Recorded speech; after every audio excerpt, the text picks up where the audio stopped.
Amado Deus, Pai Celestial, nós cremos na Tua Palavra. Ela é fiel e verdadeira para nós. Ela é a certeza da nossa vitória, Pai. E a razão de estarmos aqui mais esta noite é por causa desta fé que o Senhor tem colocado em nossos corações. E assim como Abraão, quanto mais velho, mais a sua fé crescia. É o que nós queremos, Pai. Quanto mais as lutas vierem, que mais a nossa fé cresça no Senhor. Venha, Senhor, receber o nosso louvor nesta noite. Venha receber os hinos, a presença de cada um que veio para te adorar, que o Senhor receba. E que possa, ó Deus, também agora o Senhor falar com cada um de nós. Em nome de Jesus Cristo nós lhe pedimos. Amém. Boa noite, irmãos.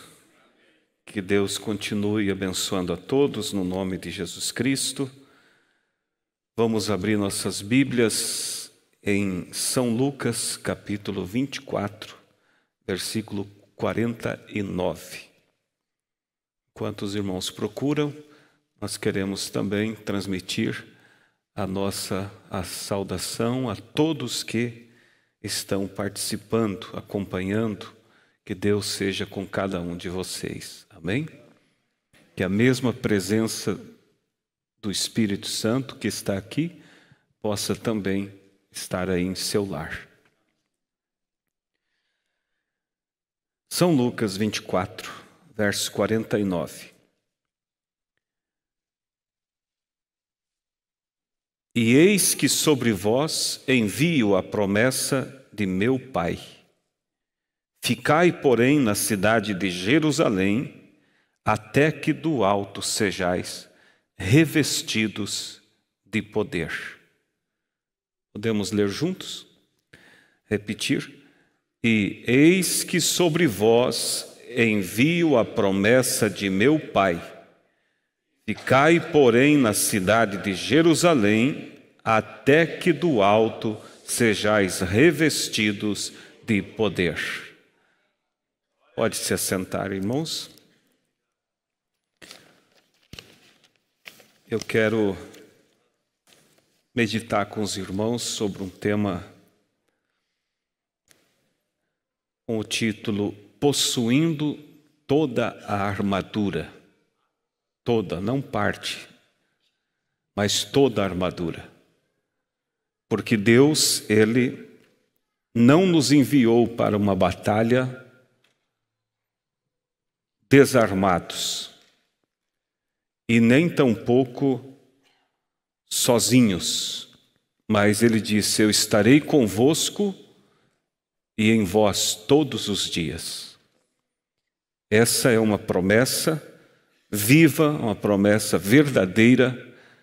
Ele sempre está conosco e nós podemos senti-lo quando nós realmente inclinamos nosso coração para observar, e nós vamos ver Deus em muitas e muitas oportunidades que Ele se fez presente, que Ele nos livrou do mal, que Ele nos conduziu pelo melhor caminho. Na mensagem, se não me falha a memória, todas as coisas, não, é outra mensagem. O profeta conta aquela passagem daquele menino que perguntou para a mãe: mamãe, é possível eu ver Deus? E ela olhou e disse: filho, esta é uma pergunta muito difícil para mim responder. Você pergunte para a professora da escola dominical. No domingo, então, ele chegou à igreja e foi direto até a professora e disse: professora, eu perguntei para minha mãe se é possível a gente ver Deus. E ela me disse que não poderia me responder, mas que a senhora teria a resposta. Então a professora olhou para ele e disse: filho, é muito difícil essa resposta para mim te responder. Pergunte ao pastor. Então a criança foi até o pastor e repetiu, dizendo: pastor, eu perguntei para minha mãe se é possível ver Deus e ela disse que essa resposta ela não tinha. Mandou que eu perguntasse para a professora. Eu perguntei à professora e ela disse que também não conseguiria me responder e que era para perguntar para o senhor. E o pastor olhou para ele e disse: filho, Deus não é visto por ninguém, não podemos vê-lo. Nós somente cremos nele, mas não podemos vê-lo. E então a criança foi para casa mais insatisfeita com aquela resposta. E um certo dia, um velho pescador levou o menino para pescar. O irmão Brana fala o nome do rio ali nos Estados Unidos, eu não lembro agora. E depois deles terem pescado, retornando para casa, uma grande tempestade se armou, as nuvens escureceram, o vento soprou e as ondas do rio começaram a levantar, e aquele velho remou para a barranca do rio. E ali eles ficaram, até que a tempestade passou. Mas era uma tempestade de verão, então logo o vento soprou, as nuvens foram embora, e quando eles começaram a sair, um lindo arco-íris se formou. E a criança olhou para o velhinho, e o velhinho estava olhando para aquela cena maravilhosa e chorando. Então o profeta diz que ele pulou no colo do velho e disse: Senhor, eu tenho uma pergunta para te fazer. Eu perguntei à minha mãe, eu perguntei à professora, eu perguntei ao pastor, e eles não puderam me responder. É possível vermos Deus? E o velhinho olhou e disse: filho, isso é o que eu tenho visto por todo o tempo da minha vida. E começou a mostrar para ele que Deus é visto em tantas coisas que se manifestam. Daí o profeta diz que é o tanto que temos dele dentro de nós, é o que faz com que nós o veja. Então, às vezes, a pessoa diz: eu não vejo, é porque você ainda não tem dentro de você. Porque você até vê, mas não consegue reconhecê-lo, porque para reconhecer você precisa ter uma imagem, e essa imagem deve estar formada dentro de nós. Então nós vemos Deus no nosso irmão, nós vemos Deus nas lutas também, que vem para nos aperfeiçoar, e aí nós agimos como o apóstolo Paulo diz: tudo contribui para o bem dos que amam a Deus. Não há maldição na boca de um cristão, mas há sempre Deus tudo sabe.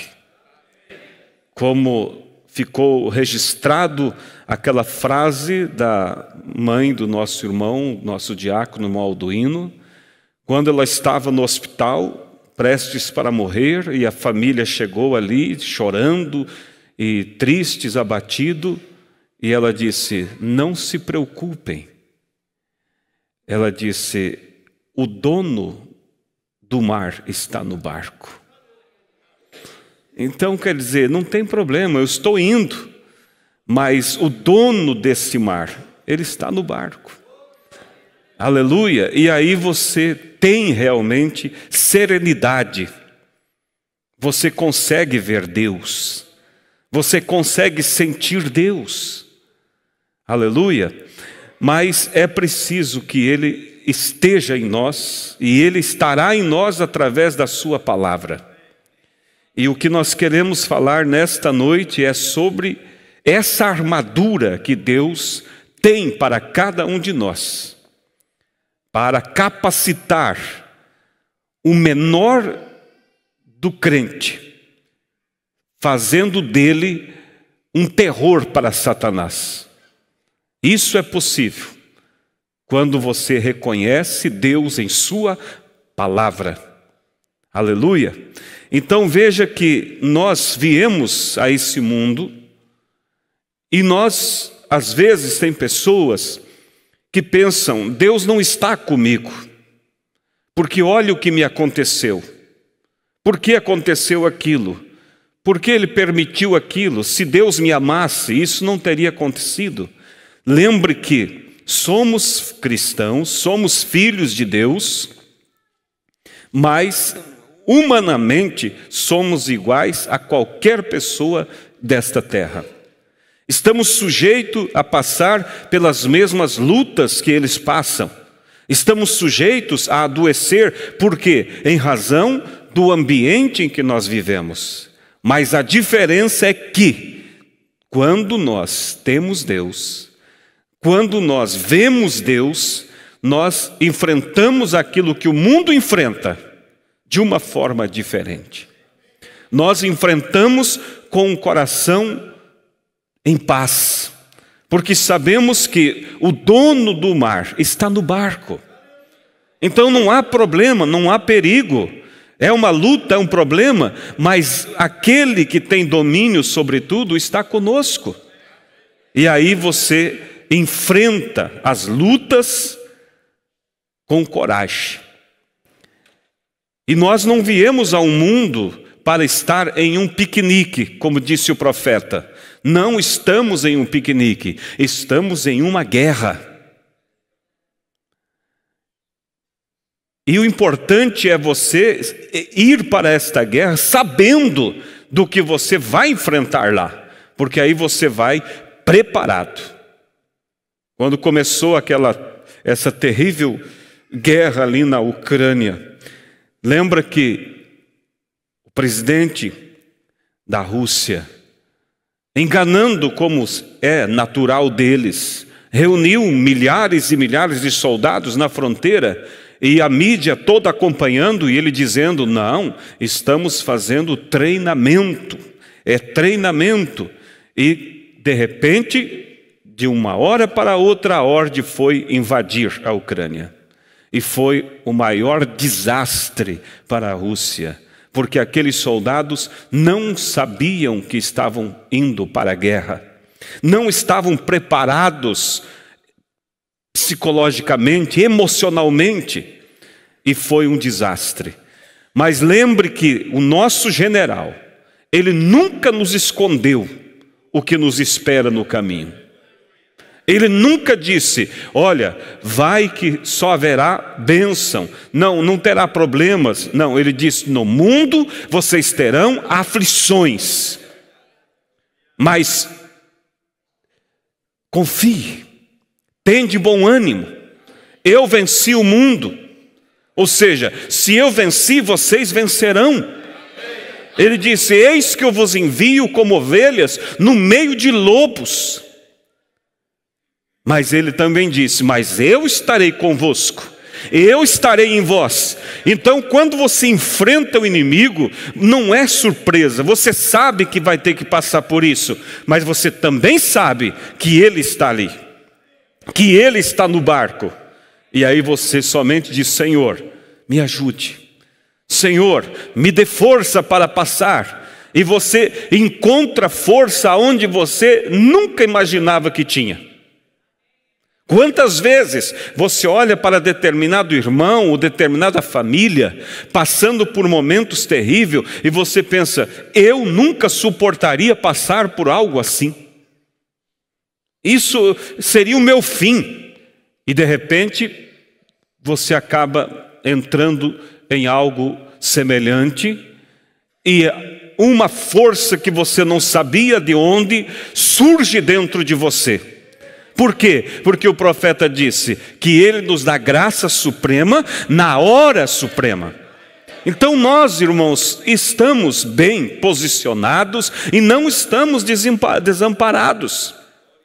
Nós sabemos para onde estamos indo e o que estamos fazendo. Então nós não estamos em um piquenique. Nós estamos em uma guerra, em uma batalha. Nossa luta, como disse Paulo, não é contra a carne, não é contra sangue, mas é contra as potestades do mal. Potestades essas que já estão vencidas. É só questão de se manifestar o resultado que Deus já determinou. Então, em qualquer situação, irmãos, que nós tivermos que enfrentar, quem sabe nesta noite, alguém aqui que veio com o coração doído por coisas que você não está entendendo e você não imaginaria que passaria. Em qualquer situação da vida, para nós obtermos resultado, e o resultado positivo, nós precisamos estar consciente da realidade. E Deus não nos deixou desinformado. Ele nos informou. Ele disse para Israel, quando eles fossem entrar na terra, que eles encontrariam inimigos ali. Homens terríveis, mas que Ele estaria com eles. Ele disse para nós também. E o que precisamos é estar consciente da realidade. Aleluia! Jesus disse que se faz violência, desde os dias de João Batista, se faz violência pelo reino dos céus.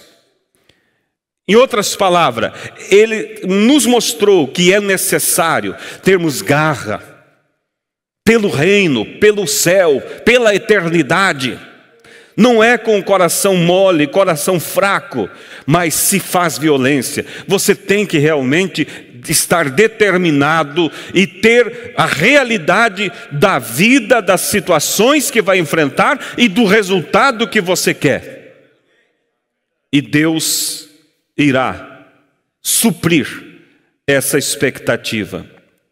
Em Provérbios, se não me falha a memória, 24, verso 10, a Bíblia diz: se te mostrares frouxo no dia da angústia, pequena será a tua força.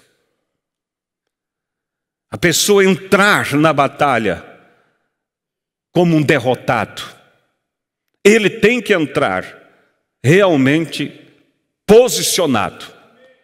Aí sim, irmãos, muitas das vezes, só com a tua posição, só com a tua garra, o inimigo já treme e se desestabiliza diante do posicionamento com que você entra naquela situação. E Deus te honra, Deus realmente te honra. Pastor Febrônio sempre nos conta aquela história daquele comandante Hernán Cortés, né, que foi invadir ali um determinado local. Foi atravessar o mar, chegaram nas praias para vencer aqueles inimigos. Inimigos numericamente muito maiores. Era quase que insignificante a quantidade de soldados que ele tinha diante da situação que iam enfrentar. E quando os navios atracaram ali naquelas praias, e os soldados desceram, retiraram as armas, Hernán Cortés olhou e disse assim: queime os navios. Os olhos daqueles homens arregalaram-se. Como assim? E se precisarmos fugir, e se precisarmos nos retirar, queime os navios. E a ordem foi dada e os navios foram queimados. E agora, olhando para aqueles homens, ele disse: agora lutem por suas vidas. E a história nos conta que eles arrasaram com o inimigo. Venceram, porque aqueles homens entraram determinados. Era vencer ou vencer. Não tinha um plano B. Não tinha vencer ou nos retirarmos. Assim, irmãos, irmãs, tem que ser a nossa posição. É o céu ou o céu. Não temos um plano B. É o arrebatamento ou o arrebatamento. Vencer o inimigo ou vencer. E você entra determinado e Deus é contigo. Deus toma você em tua determinação. Deus se agrada. Deus se agrada. Quando ele chegou ali e estava Josué, não, me fugiu a palavra agora, malhando trigo, Moneville. Gideão estava malhando trigo no lagar. Lagar é um local para se fazer vinho. Não era o local adequado para malhar trigos, mas ele estava fazendo ali porque precisava despistar o inimigo. E lembre-se que a Bíblia diz que por muitos anos eles vinham sofrendo, por causa que o inimigo, quando a seara estava pronta, eles esperavam eles colherem a seara, e quando tudo estava colhido, então eles vinham como um bando, e chegavam ali e arrasavam, como um bando de gafanhotos, matavam e levavam aquelas colheitas para embora, e eles ficavam sofrendo mais um ano vivendo de migalhas. Chegando à próxima safra, a maioria do povo dizia assim: eu não vou plantar. Para que plantar, se o inimigo vai vir outra vez? Se o inimigo vai nos levar, só temos que trabalhar para eles? Não. Se é para mendigar, vou continuar mendigando. Mas Gideão não. Ele plantou, ele colheu, levou para um local onde podia despistar o inimigo. E ele estava ali trabalhando, ele estava ali no posto do seu dever. E quem Deus escolheu para aniquilar aqueles inimigos foi Gideão. Deus o escolheu. O Senhor é contigo. Ele diz: se Deus é conosco, então onde estão os seus milagres? Ou seja, ele indagou: eu sei que Deus é um Deus de milagres. Tu me diz que Ele está conosco, onde estão eles então? Mas se fosse para um covarde, Deus não iria vir. E Deus, através dele, deu a vitória para Israel. É isso. Deus, através de você, irmã, dará a vitória para a sua família. Ah, mas não adianta, só eu tenho me esforçado, só eu vou largar mão de vez. Quantos faz assim? Quantas fazem assim? Se você que está segurando soltar, cai de vez.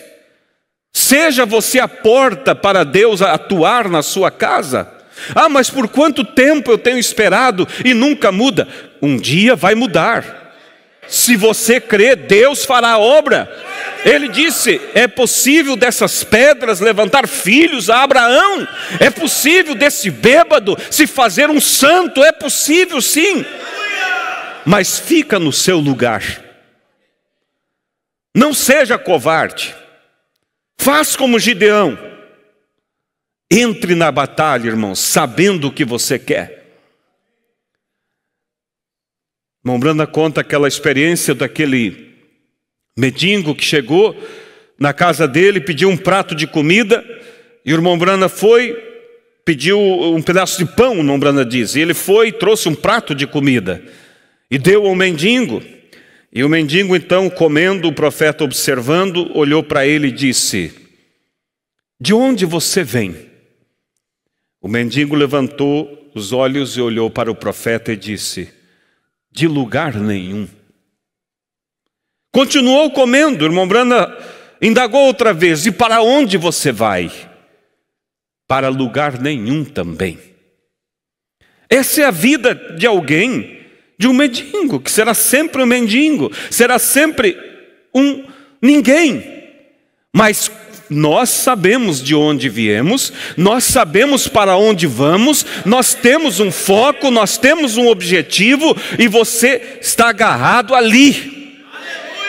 E você diz: se eu tiver que cair, eu vou cair aqui, no meu lugar, na batalha, fazendo o meu dever. Ah, mas eu tenho falhas, eu tenho lutas. Há pessoas que dizem assim: eu parei de ir na igreja porque não adianta ser hipócrita. Eu estava indo, mas não estava vivendo como deveria. Ser hipócrita é você não viver e querer demonstrar que vive. Mas seja sincero, continue vindo, mesmo não dando condição de viver o que você é. Mas seja sincero: Deus, eu sou um homem falho. Senhor, eu gosto de coisas erradas, eu sei que isso não é da tua vontade, mas eu gosto disso, me ajuda, Senhor. E vai chegar a hora, irmãos, que Deus irá te visitar. Mas não saia do teu lugar, não saia,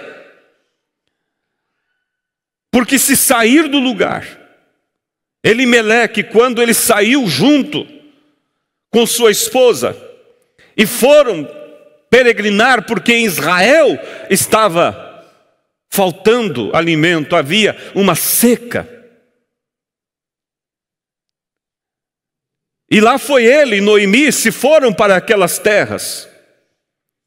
O que aconteceu, irmãos? De momento, oh, glória! Agora temos trigo à vontade, agora temos cevada à vontade. Mas de repente, irmãos, morre um dos filhos.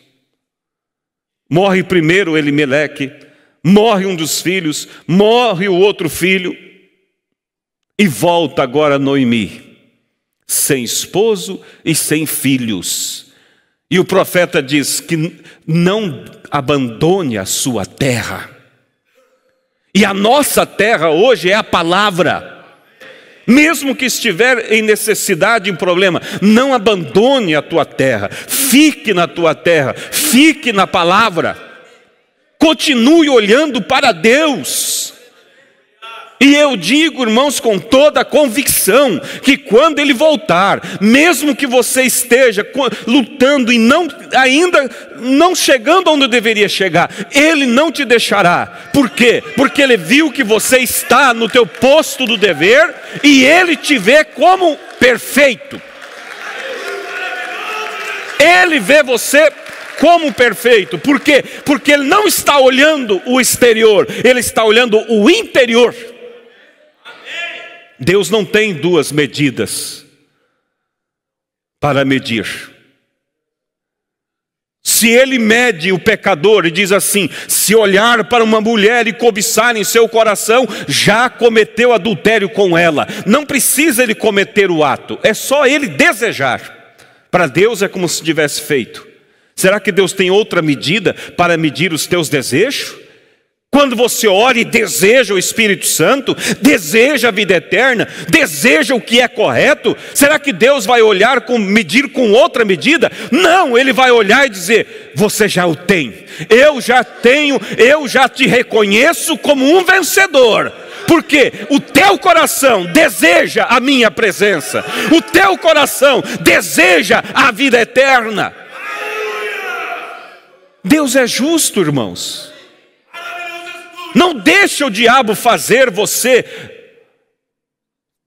de Deus um vilão. Sim, há pessoas que têm Deus como carrasco, porque aquele medo parece que ele está sempre vingativo, sempre querendo te corrigir, sempre querendo te chamar a atenção. Não é essa a qualidade do nosso Pai. Ele está sempre buscando algo para nos elogiar, para nos abençoar, para nos recompensar. Aleluia! Então, como sempre diz o pastor Febrônio, devemos colocar, antes de colocar a nossa mão naquilo que desejamos, devemos colocar o nosso coração ali.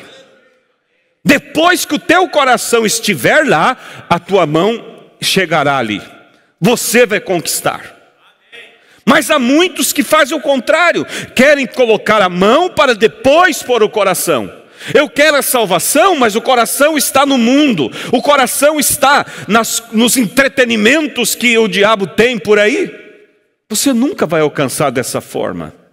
Põe teu coração primeiro. E você verá, irmãos, que depois tudo vai contribuindo.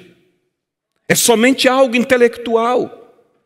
Ah, mas como que eu sei? Eu sei quando é algo mais adentro. Quando realmente, irmãos, eu me movo em busca daquilo. Então não é algo só da mente passageira, é algo que desceu até aqui embaixo. E aí você terá a graça de Deus para conquistar. Então muitos não têm vencido, por não estarem conscientes, por não estarem posicionados corretamente. Porque é necessário um posicionamento para obter a vitória. É necessário estar posicionado. Davi, quando ele foi, irmãos, lutar contra aquele Golias, e as histórias da Bíblia não ficaram para nós como histórias para ser contada ou admirada, ficaram para exemplo para nós. Quando ele foi enfrentar Golias, ele sabia a razão pela qual ele estava lutando. Ele sabia o motivo pelo qual ele iria enfrentar aquele adversário. E o motivo não era algo egoísta. Não era uma vaidade mostrar para eles que eu luto melhor. Se fosse assim, seria uma vítima do Golias. Mas a razão dele era, em primeiro lugar, não deixarei que o nome de Deus seja blasfemado. Ó, irmãos, olhe para cá, pense nisso. Se você enfrentar as lutas com esse objetivo, não deixarei que o nome de Deus seja blasfemado. É inevitável você não alcançar a vitória. Você alcançará de qualquer jeito. Quando surge aquele problema na família, quando surge aquele problema, alguém falou de você, alguém fez algo contra você, e a razão vem e aflora aquele desejo de você mostrar a verdade. Mas você vê, se eu fizer isso, vai aumentar, vai envolver mais pessoas, vai causar confusão. Eu não vou deixar o nome de Deus ser blasfemado. Eu não vou deixar o nome de Deus ser envergonhado. Irmãos, Deus será contigo. Mas cuide, ouça o que eu estou dizendo. Deus está nos dizendo. O problema é que nós colocamos o nosso eu primeiro. Não, eu não posso deixar. Eu não posso deixar isso ficar assim. Onde fica? Onde eu fico diante disso, olha o que fizeram, olha o que aquilo. Irmãos, você vai entrar realmente no canal que o diabo espera. E o diabo, quanto mais quer, é arrastar mais gente para dentro do ringue, para dentro da batalha. Eu não vou deixar o nome de Deus ser blasfemado. Lá no trabalho você pensa assim. Lá naquele negócio que vem com tanto floreio para você contar uma pequena mentirinha e ganhar um bom lucro, você diz, eu não vou deixar o nome de Deus ser blasfemado com isso. Eu não vou deixar algo para amanhã alguém dizer, e isso que foi o crente, olha que tipo. Não, você diz, eu vou agir corretamente. Se eu perdi o negócio. Mas não vou deixar algo para amanhã ou depois alguém falar mal da fé, falar mal do evangelho. É esse, como eu disse, muitos não vencem porque não estão conscientes do que eles querem, irmãos. Não estão posicionados corretamente. Davi estava consciente e a primeira coisa que ele tinha era, não deixarei o nome de Deus ser blasfemado. Depois havia outras coisas que ele queria alcançar, como a libertação de Israel. Mas, em primeiro lugar, eu não vou deixar um incircunciso como esse blasfemar do Deus de Israel. E ele entrou, irmãos, posicionado. E quando ele vai diante daquele homem, antes vocês sabem, Saul tentou vestir ele com as armaduras naturais. Colocou aquela couraça, deu a ele um escudo maior do que Davi, e aquela lança que pesava muito, e ele não conseguia nem se mover. É um tipo, o profeta nos mostra, da armadura que o mundo quer colocar em nós, de coisas psicológicas, estudos daqui, técnica dali. Isso vai pesar e você não vai conseguir nem sair do lugar. Davi largou, tirou tudo aquilo e disse: eu vou em nome do Deus de Israel. Eu vou com a armadura que Ele me deu. Parece algo insignificante, parece algo inconquistável, conquistar uma batalha com uma funda e 5 pedrinhas. Quando ele chega diante do inimigo, e o Golias olha e diz: esse é o homem que vocês enviaram para lutar comigo? Uma criança com uma funda? Quase morreu de infarte aquele Golias, de raiva. Ele disse: pensam que eu sou um cão para me enviar uma criança com algumas pedras na mão? Davi olhou para ele e disse: ei, você vem contra mim com lança e com escudo, mas eu vou contra ti no nome do Deus de Israel. E todos saberão que há Deus em Israel. Não foi Davi que venceu, irmãos. Não foi Davi que teve a mira certa no único espaço onde não havia bronze daqueles capacete. Não foi Davi que deu a velocidade para partir o crânio de um homem como aquele. Foi Deus. Mas precisou de um Davi posicionado, de um Davi que sabia o que ele queria, de um Davi com um querer correto, com uma visão correta, com um objetivo correto. Entre você na batalha assim, e você verá a glória de Deus. Deixe de lado a tua vaidade, deixe de lado o teu eu, e diga: eu quero fazer o que é certo. Não importa o que pense, e não importa se eu venha ter algum tipo de prejuízo, mas eu vou em nome de Deus. Aleluia! Então, indo para o final, eu pergunto: qual é a razão pela qual tu lutas? Porque eu disse, muitos não têm vencido porque ainda não têm um objetivo correto. Ainda não tem, irmãos. Não está aquilo enraizado, aquele foco, aquele posicionamento. É como aquele caso que o pastor conta, daquela mulher que ele chegou lá, eu acho que visitou, ou contaram para ele, e ela estava em jejum, ferrenha em jejum. Por quê? Porque haviam discutido 2 irmãs da igreja, e o caso seria levado, elas eram acho que do coral, ou do círculo de oração, e seria levado a discórdia delas diante do pastor, e ela estava jejuando para que aquela irmã fosse humilhada. É essa às vezes a razão pela qual você luta? Para se sobressair sobre alguém? Se é, Deus não está contigo. Se é para mostrar quem eu sou, Deus não está contigo. Mas se é, como Davi, para honrar o nome de Deus, para que a palavra de Deus seja materializada, para que a vontade de Deus seja cumprida. Qual é a vontade de Deus? Que ninguém se perca, mas que todos venham ao conhecimento. Você diz: eu estou lutando porque eu quero realmente estar com Deus. Eu quero amar, eu quero. O profeta disse: mesmo que Deus me enviasse para o inferno, se lá houvesse alguma coisa, tal coisa como o amor, de lá mesmo eu o amaria. Quando perdeu a esposa, perdeu a criança, e ele estava desolado como humano, como pessoa, andando na rua, cabisbaixo, triste, depressivo. Aquele senador olhou do lado da rua e gritou: ei, Billy, Tu ainda mantém tua religião? Mesmo depois de tudo que tem te acontecido?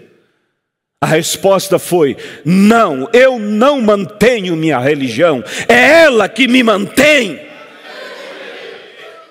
Aleluia! É isso que Deus espera ver de nós, irmãos. É você se posicionar por Deus. É você dizer: eu vou amá-lo. Ah, mas e se eu não me salvar? Olha, eu continuarei amando, porque eu amo Ele. Agora eu pergunto, será que alguém que o ama ficará fora? Não, jamais. Então, diga a Deus, não é você dizer, tá bom, então vou amar a Deus. Diga a Deus: Senhor, eu quero te amar. Senhor, me desenvolva em mim um profundo amor pelo Senhor, pela tua obra, pela tua justiça. Eu não sei se os irmãos estão entendendo. É aquela visão de querer o quê? O bem da obra, o bem do evangelho, o nome de Deus sendo glorificado acima de tudo.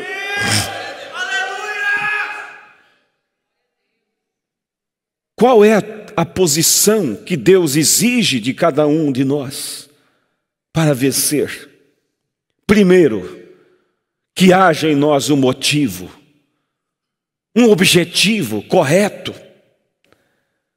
Segundo, ter a armadura certa para a batalha. E não há arma melhor do que a palavra de Deus. A palavra de Deus é a arma invencível.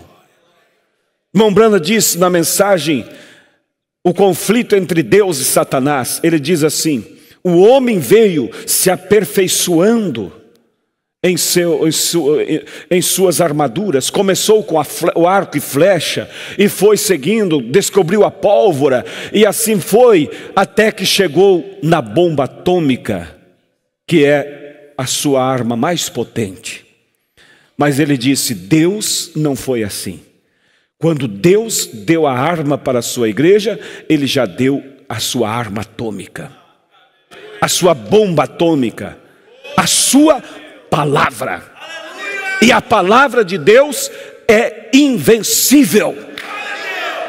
É invencível. Quando o diabo atacou Jesus, Jesus poderia, com um olhar, irmãos, fazer o diabo evaporar. Mas ele não fez. Ele não lutou o diabo como Deus. Ele lutou contra o diabo através da sua palavra. Porque era a arma que ele deu para nós. E ele estava mostrando que essa arma funciona. Se tu és o Filho de Deus, faz essas pedras virarem pães. Está escrito, Satanás: nem só de pão viverá o homem, mas de toda a palavra que provém da boca de Deus.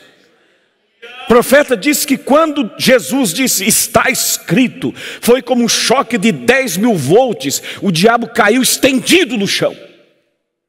E assim será todas as vezes, irmãos, que você puxar o gatilho desta arma, a palavra. Fique atrás da palavra. Se posicione pela palavra. No parágrafo 129 da mensagem, tomando toda a armadura de Deus, olha o que disse o profeta: o Espírito vivifica a palavra. Porque tem uma coisa, irmãos, tem pessoas que colocam suas Bíblias abertas no Salmo 91 para espantar o diabo. É bonito deixar a Bíblia aberta, a palavra de Deus, mas a letra não vai espantar demônios. Ele conhece mais da Bíblia do que nós. O que faz o diabo virar de volta é a palavra vivificada pelo Espírito de Deus. E ter toda a armadura de Deus não é ter só a palavra, só o conhecimento, mas ter esta palavra vivificada pelo Espírito de Deus. Mas como eu faço para vivificar a palavra? É você se achegando a Deus. É você tendo o teu companheirismo com Deus, consagrando-se a Deus. Então, quando você se achega a Ele, o Espírito dele é dispensado a você. E unge esta palavra. Aleluia, unge. Os irmãos de Davi conheciam a palavra. Conheciam que Deus era o Deus de Israel, o Senhor dos exércitos. Todos sabiam de cor e salteado. Mas nenhum deles tinha o que Davi tinha.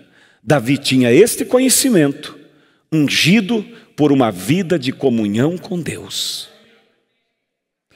E foi esta vida de comunhão com Deus que ungiu a palavra que os outros tinham, mas que não funcionava, e que fez funcionar. Então eu quero meditar com os irmãos nesta noite. Até aqui eu falei sobre a palavra ser a arma. E você, quem sabe, estava pensando, mas eu tenho a palavra, eu creio na palavra, mas não funciona. Unja esta palavra com a tua vida de consagração. Unja esta palavra com oração.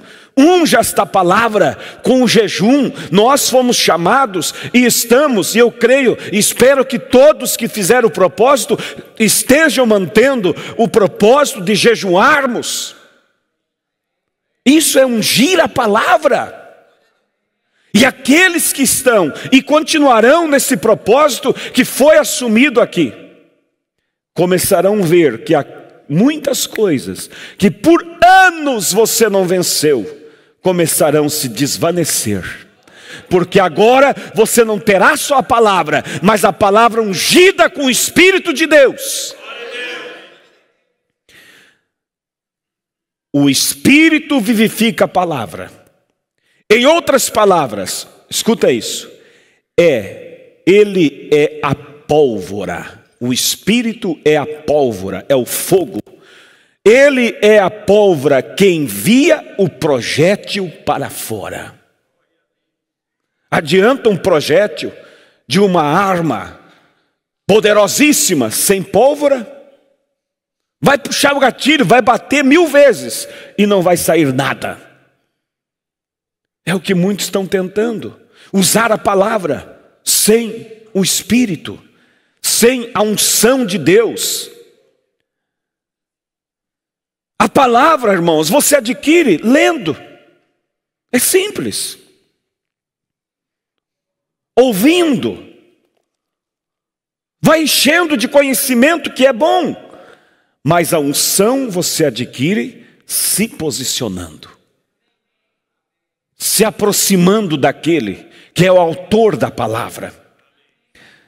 Aleluia. Em outras palavras, o Espírito Santo é a pólvora que envia o projétil para fora. Como foi quando Davi encontrou-se com Golias, com uma funda e uma pedra. Ele somente tinha um lugar para golpear, e era bem entre os olhos. O resto estava com a armadura. Porém, Deus movia naquele espírito. Aleluia. Queremos vencer? Vamos nos revestir de toda a armadura. Mas uma armadura, irmãos, em condições de usá-la. Uma arma, uma espada afiada e se afia com consagração.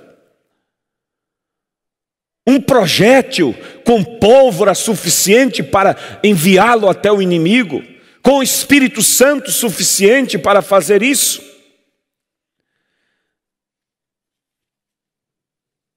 Nós vemos que Jesus, durante todo o seu ministério, semeou a palavra nos corações dos discípulos.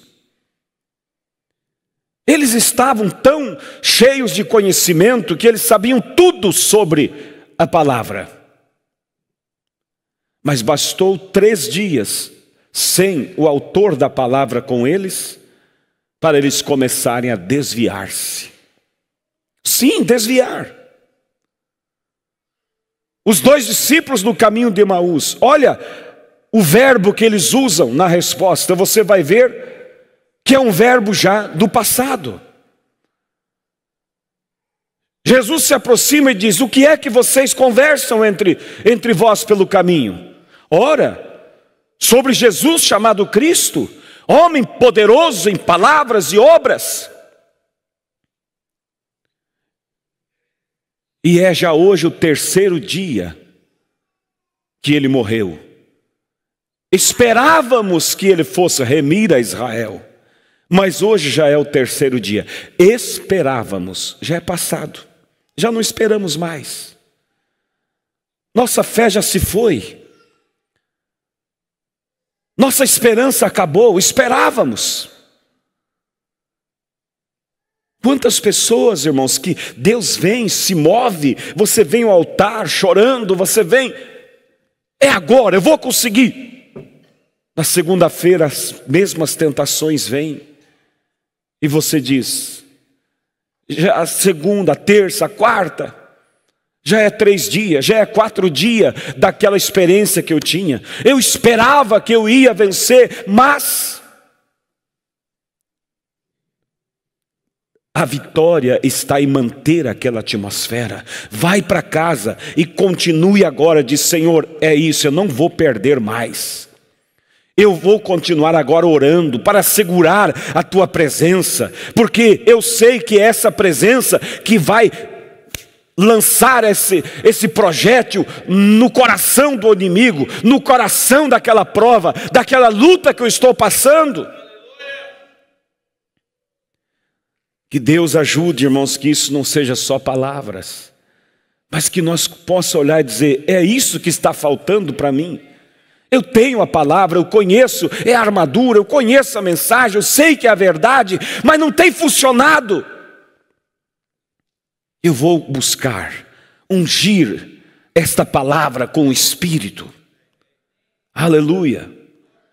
Eu vou estar na quarta-feira. Você vê em inúmeras mensagens o irmão Brando dizendo: onde estão nos cultos de quarta-feira? Fico em casa para ver Suzy. Fico em casa para ver programações.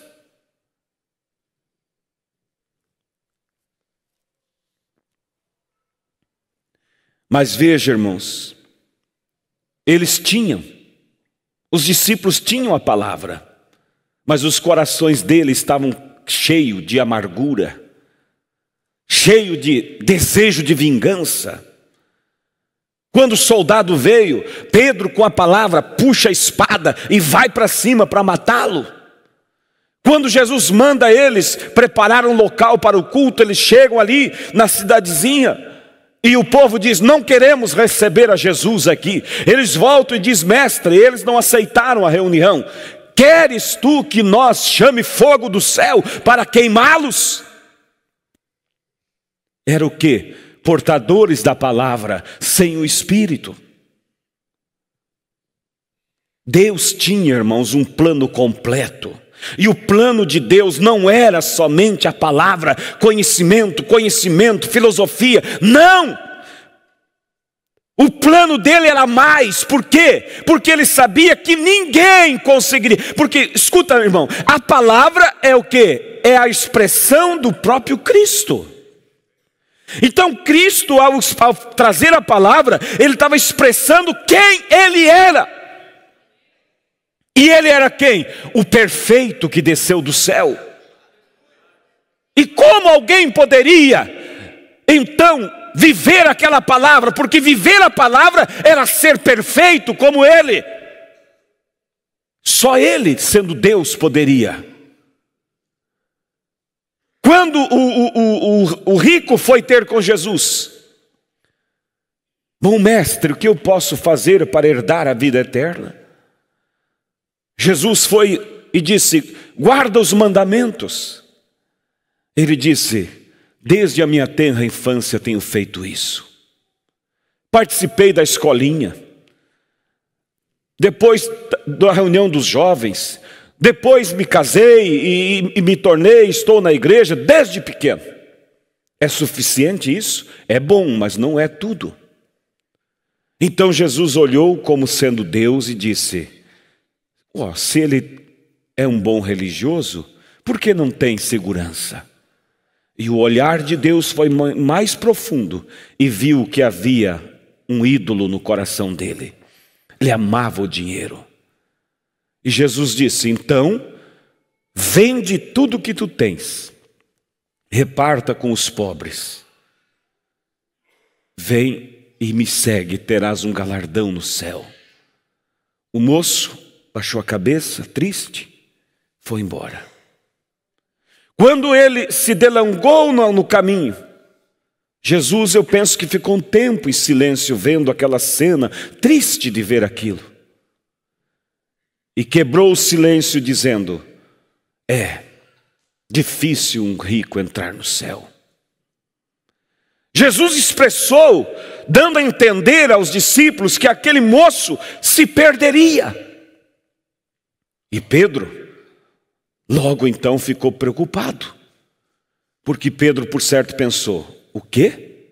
Se esse moço, que só falta ter aquela aura em cima de luz para ser um santo, não vai se salvar? E eu, o Pedrão, brabo que nem eu sou, nervoso que nem eu sou, estou perdido. Mestre, Pedro olhou e disse: se é assim, quem poderá se salvar? Quantas vezes você pensa, Deus vem, fala a palavra, diz isso, diz aquilo, você diz: se é para viver tudo isso, quem vai poder? Quando Pedro falou aquilo, irmãos, Jesus respondeu o que ele gostaria de ter dito para o moço. Porque o que ele gostaria de ter dito para o moço? Ele gostaria que o moço tivesse admitido e dito: Senhor, verdadeiramente eu amo o dinheiro, e eu não dou conta, Senhor, mas eu quero a vida eterna, o Senhor pode me ajudar? E Jesus diria o quê? Sim, eu posso. Mas o moço olhou para si e disse: não dá, foi embora. Quantas vezes agimos assim? Pedro estava olhando também, dizendo: se é assim, quem vai se salvar? Eu estou pior do que ele, Senhor. Jesus disse: não é difícil, porque Pedro disse: é difícil se salvar então, Senhor. Jesus disse: não, Pedro, está enganado. Não é difícil, é mais do que difícil. É impossível que alguém se salve. É impossível. Sem mim é impossível. Mas em mim tudo é possível. Ele estava dizendo: Pedro, não tem como, porque isso que eu estou falando é viver a minha vida, Pedro. Quem vai viver? Eu sou Deus. Mas eu posso fazer você viver. Eu posso mudar o teu coração. Eu posso pôr o sentimento que eu tenho em você. Eu posso. O Evangelho é isso, irmão. É Cristo em nós. Quantas vezes já falamos? Há muitas religiões no mundo, filosofias de todos os tipos, mas a única que não tem como viver a religião sem o autor dela é o cristianismo. Os budistas podem viver a religião sem Buda, os maometanos podem viver sem Maomé, porque a religião deles é só filosofia, regras, e é só estudar e decorar. Mas o cristianismo não tem como viver sem o autor, porque o cristianismo não é filosofia, não é regras, o cristianismo é uma pessoa. Eu poderia tentar imitar a vida do irmão Neville, e se eu fosse um bom imitador, quem sabe eu imitasse e enganasse a muitos, pensando, me passando por ele. Mas chegaria algum momento que eu demonstraria quem eu era. Mas se a vida dele fosse possível ser transferida para dentro de mim, eu não imitaria mais, eu passaria a viver a vida dele. Isso é o cristianismo. Às vezes estamos tentando imitar a Cristo. E o profeta disse: se você, irmã, não corta o seu cabelo só porque diz a Bíblia que não é para cortar. Não, ele disse: está errado. Não é você, dizer, eu não vou fazer só porque disseram. Não, não é. É você dizer, eu não vou fazer porque essa é a natureza de Cristo e eu não vou contrariar a vida dele. Não é porque o pastor disse, não é porque foi ensinado, é mais do que isso. Porque se fosse assim, bastava o pastor mudar o ensinamento que nós mudaríamos a nossa vida. Então, irmãos, sem mim nada podeis fazer. É a vida dele que vem. Não é eu, irmãos, que vivo a vida que eu vivo. Não é você, irmã, com seu cabelo comprido, sem joias, sem pintura, sem roupas indecentes. Não é você. É Cristo em você. Quando você estava no mundo, você olhava e dizia: eu até gostaria de ser crente, mas eu não dou conta. Hoje você olha e diz assim: mesmo que eu quisesse, eu não consigo viver aquela vida. Por quê? Porque a vida de Cristo não é você. A vida de Cristo está ali. E ter toda a armadura, o tema é possuindo toda a armadura de Deus. Não é ter só o conhecimento, porque eu posso conhecer tudo sobre a vida de Cristo e não poder viver nada do que Ele é. Mas é ter a palavra que me dá o conhecimento e o Espírito dele, que é a vida dele, vivendo esta palavra, vivendo as atitudes de Cristo, me fazendo amar como Cristo ama, perdoar como Cristo perdoa. Mas repito, para não esquecermos, a palavra, o conhecimento adquirimos lendo e ouvindo. Mas o Espírito que projeta a palavra é somente através de uma busca. Você precisa se inclinar. E Jesus disse para os discípulos: convém que o Filho do Homem seja morto, mas ao terceiro dia ele vai ressuscitar. Ó Senhor, tu não vais morrer. Eles não queriam, escuta a igreja, eles não queriam pagar o preço de ficar sem o mestre. E hoje muitos não querem pagar o preço para receber o Espírito Santo em você. Porque para eles receber o Espírito Santo, eles precisavam ficar um período sem Cristo. Cristo precisava se ausentar, morrer. Eles não queriam ficar agarrados a Ele. O que era bom, mas não era tudo. Mas quando, irmãos, Ele ressuscitou dentre os mortos, Ele disse: vocês vão a Jerusalém, como eu li aqui. Fiquem lá, até que do alto sejais revestidos de poder. Vocês têm parte da armadura, vocês têm a palavra que eu vos ensinei, mas vocês não vão poder viver ela. Vocês precisam que eu venha e viva esta palavra. O Pedro covarde que negou Jesus, quando desce o Espírito Santo, ele é o primeiro da fila, irmãos, a dançar no Espírito. E quando o povo levanta: ei, estão embriagados, ele é o primeiro a se posicionar. Não, não é isso que vocês pensam. Mas o que vocês estão vendo é a promessa de Deus. O que Ele falou pelo profeta Joel, que Ele derramaria do Espírito Santo. Ninguém poderia mais segurar um Pedro agora. Ninguém poderá segurar um homem, uma mulher que ungiu a palavra com o Espírito, que está, irmãos, tomou toda a palavra de Deus, porque ele precisava voltar para vivificar aquela palavra que ele tinha ensinado aos seus discípulos.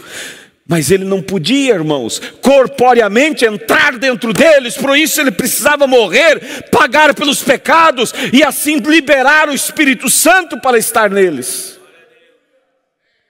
E essa receita não acabou ainda, irmãos. É a mesma.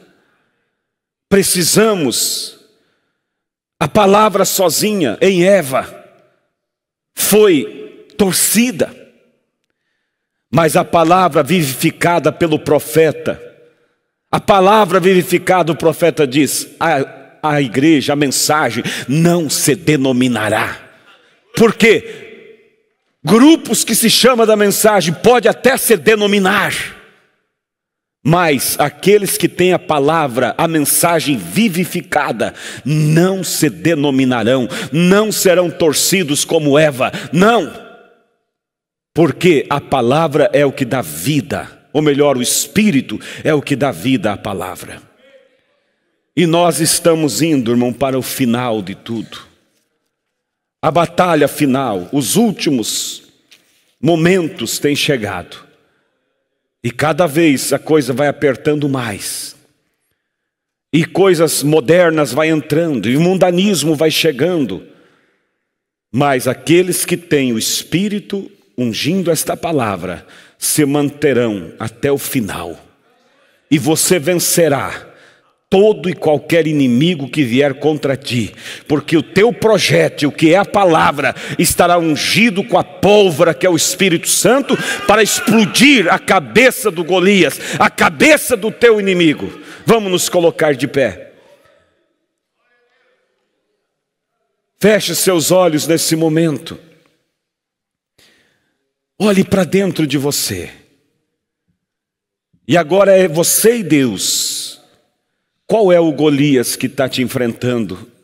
Qual o Golias que tem desafiado você? E você fica e olha e diz, é triste, mas eu toda vez acabo falhando nisso. Eu não consigo me controlar, eu faço propósitos. Mas quando eu vejo, lá estou eu ao redor do velho moinho outra vez. Lá estou eu naquelas páginas da internet que não é devida para um cristão. Lá estou eu com aquelas conversações. Quando eu vejo, lá estou eu com aquele olhar pesado de cobiça. Eu sei, o pastor tem dito que essas roupas curtas não são para uma cristã, apertadas.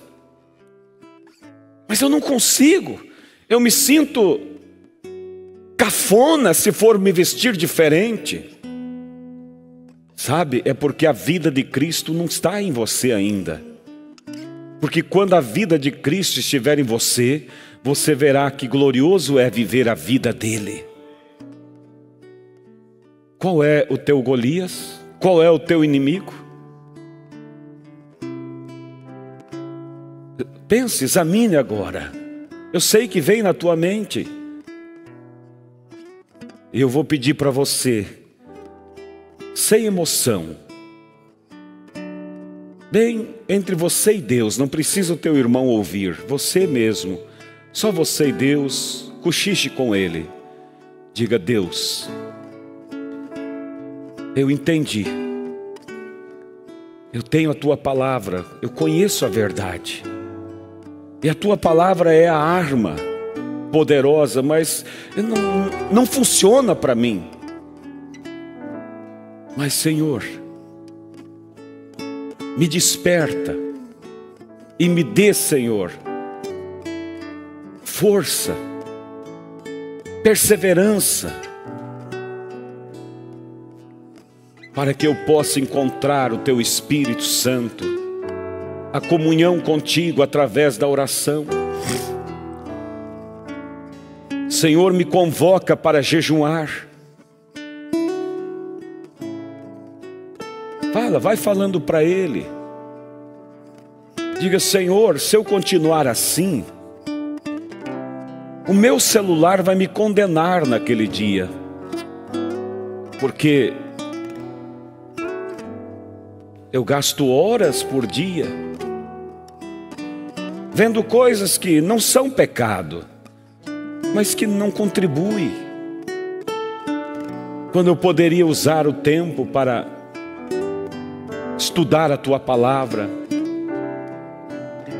falar contigo. Ei, irmãos, onde está aquelas velhas visitas que se fazia quando ia na casa do irmão?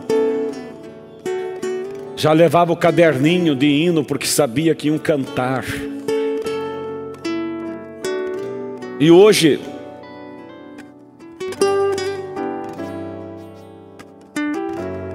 é para assistir séries da Netflix. É isso que está faltando. Deus tem nos dado a armadura completa. Agora eu vou deixar você falar com Deus.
Precioso Deus,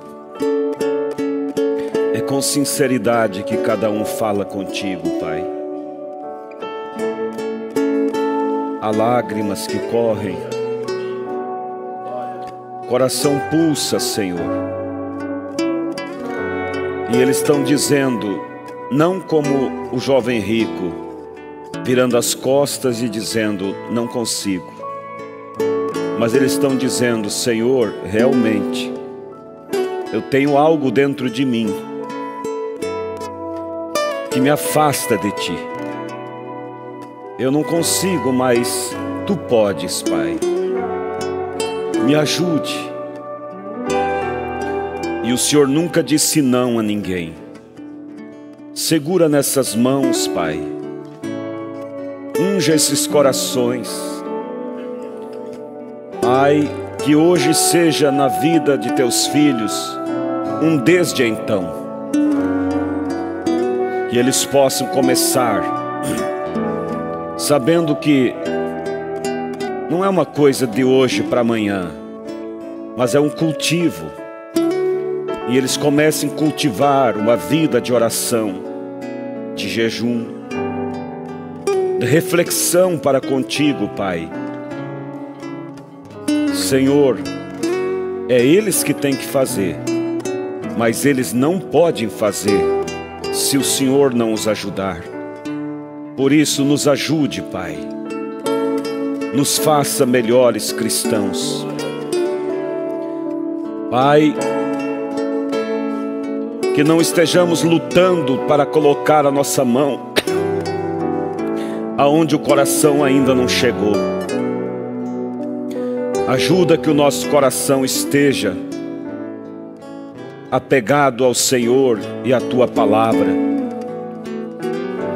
Que o motivo e o objetivo da nossa batalha seja como o de Davi: glorificar o nome do Deus de Israel. Senhor, tira todo o egoísmo, tira todo o eu. Senhor, eu sei que o Senhor está aqui, Pai. Há muitas formas de o Senhor agir. Às vezes as pessoas choram, gritam, mas às vezes há um silêncio santo, Pai. E eu sinto que o Senhor está nesta atmosfera, Pai. Toca nesses corações, Pai. E que eles possam levar para casa a Tua presença e ser diferente. Todos nós queremos toda a armadura para resistir nos dias maus. Conceda isso, Pai, pois nós te pedimos em nome do Senhor Jesus Cristo. Amém. Louvado seja Deus. Que Deus abençoe, que Deus confirme isso no coração de cada um. Amém?